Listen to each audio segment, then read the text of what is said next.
150 বছরেরও বেশি প্রাচীন ও প্রথম শ্রেণীর মর্যাদার যশোর পৌরসভায় আজও পর্যন্ত আধুনিক একটি স্লাটার হাউস বা কসাইখানা গড়ে ওঠেনি। 20 বছরের মধ্যে আমাদের এখানে যে একটা কিলখানার ব্যবস্থা করে দেবে, এই ব্যবস্থা মনে করেন যে এখনো পর্যন্ত কোনো উদ্যোগ নেয় নাই।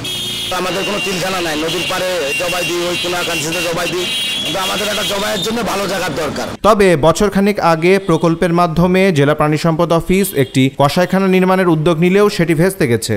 বিশ্ব ব্যাংকের অর্থায়নে live stock and dairy development প্রকল্পের আওতায় 50 শতক জমিতে কসাইখানা নির্মাণের সুযোগ ছিল, কিন্তু পৌরসভা ওই পরিমাণ জমি দিতে না পারায় সেটি সম্ভব হয়নি। এদিকে পৌরসভার কোনো কসাইখানা না থাকায় শহরে যত্রতত্র পশু জবাই চলছে। ড্রেন, ডোবানালা সহ যেখানে সেখানে গরু ছাগল জবাই করা হচ্ছে। যশোর শহরের সবচেয়ে বড় মাংসের বাজার কাঠেরপুলের কসাইরা ভৈরব নদের পাড়ে ময়লা আবর্জনার পাশে অস্বাস্থ্যকর পরিবেশে পশু জবাই করছেন ও চামড়া ছুলছেন। এতে ভৈরব পাড় ও নদে দূষণ ছড়াচ্ছে। সরেজমিন দেখা যায় গরুর শিং, গোবর ও গলার দড়ি ছড়িয়ে ছিটিয়ে রয়েছে কাঠেরপুলের পাশে ভৈরব নদের পাড়ে। কাঠেরপুল ব্রিজের দুই পাশে নদের ভেতর গরুর নাড়ি ভুঁড়ি ভাসতে দেখা যায়। ব্রিজটির ওপর দিয়ে চলাচলের সময় নাড়ি ভুঁড়ির পচা দুর্গন্ধ পাওয়া যায়। বন্ধ চলায় এতে অনেক লোকের রিপোর্ট দেয় যে আমাদের পরিবেশ নষ্ট হয়ে যাচ্ছে। আমরা চাই যে পরিবেশে ভালো একটা কিলখানার ব্যবস্থা। আজকে এই স্লাটার হাউস না থাকার কারণেই আজকে হচ্ছে যে মরা গরুগুলো আমরা দেখতে পারি না।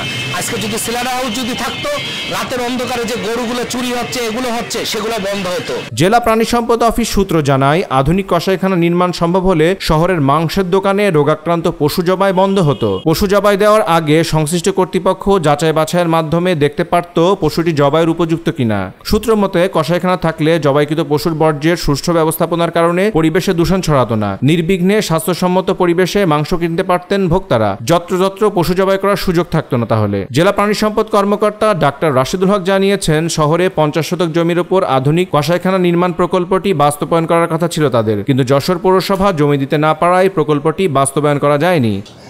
আসলে যশোরে একটা স্লটার হাউস হওয়ার কথা ছিল আমাদের প্রাণী সম্পদ ও ডেইরি উন্নয়ন প্রকল্প থেকে, কিন্তু যশোর পৌরসভা ওই সময়ে এই জায়গাটা দিতে পারেনি। 50 শতক জায়গার প্রয়োজন ছিল, যেটা দিতে পারেনি, যার ফলে ওই সময়টা এটা আর যশোরে হয়নি। পরবর্তীতে আসলে যশোরে যেহেতু স্লটার হাউস নাই, আমাদের বর্তমানে যিনি পৌর প্রশাসক মহোদয় আছেন, উনি চেষ্টা করে যাচ্ছেন, আপ্রাণ চেষ্টা করছেন। আমিও ওনাকে সহায়তা করছি, সহযোগিতা করছি। আমরা ইতিমধ্যেই নকশা নিয়ে এসেছি এবং উনি আর্থিক যে বিষয়টা আছে, উনি টাকার সংস্থান হলেই যশোরে একটা স্লটার হাউস উনি করবেন।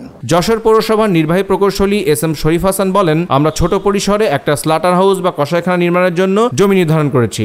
প্রাণী সম্পদ মন্ত্রণালয়ের অর্থায়নে হওয়ার কথা ছিল, কিন্তু জায়গাটা দেওয়ার কথা যশোর পৌরসভার। জায়গার পরিমাণ 50 শতকের মতো কম বেশি।